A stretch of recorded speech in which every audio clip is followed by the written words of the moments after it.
Yes. Mr. Jobs, you're a bright and influential man. Here it comes.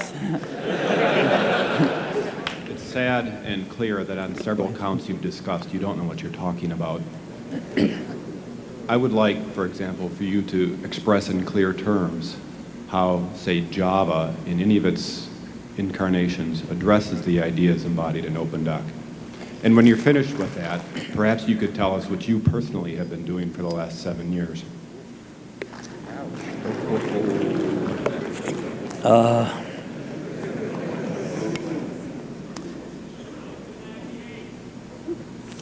You know, you can please some of the people some of the time, but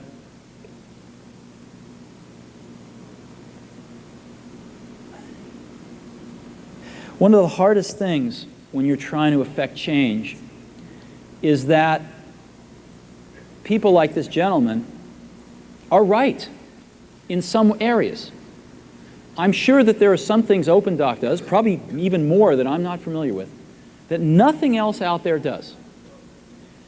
And I'm sure that you can make some demos, maybe a small commercial app that demonstrates those things.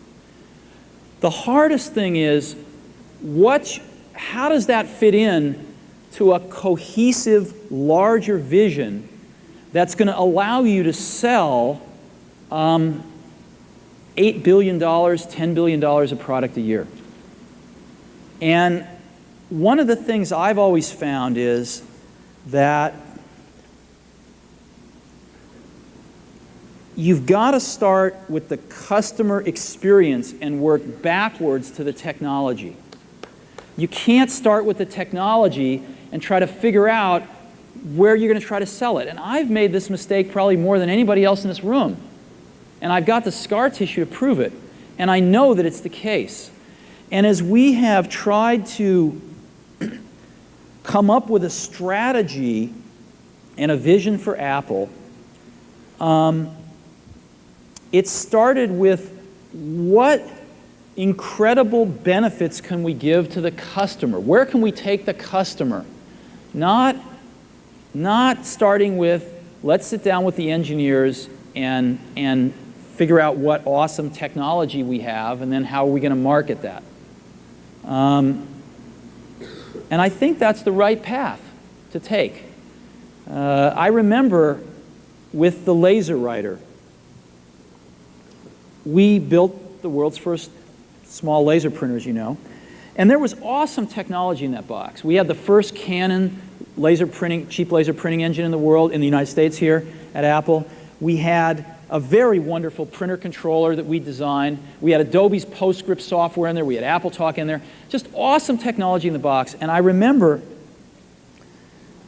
seeing the first printout come out of it and just picking it up and looking at it and thinking, you know, we can sell this. Because you don't have to know anything about what's in that box. All we have to do is hold this up and go, do you want this? And if you can remember back to 1984, before laser printers, it was pretty startling to see that. People went, whoa, yes. And that's where Apple's got to get back to. And, you know, I'm sorry that OpenDoc's a casualty along the way, and I readily admit there are many things in life that I don't have the faintest idea what I'm talking about.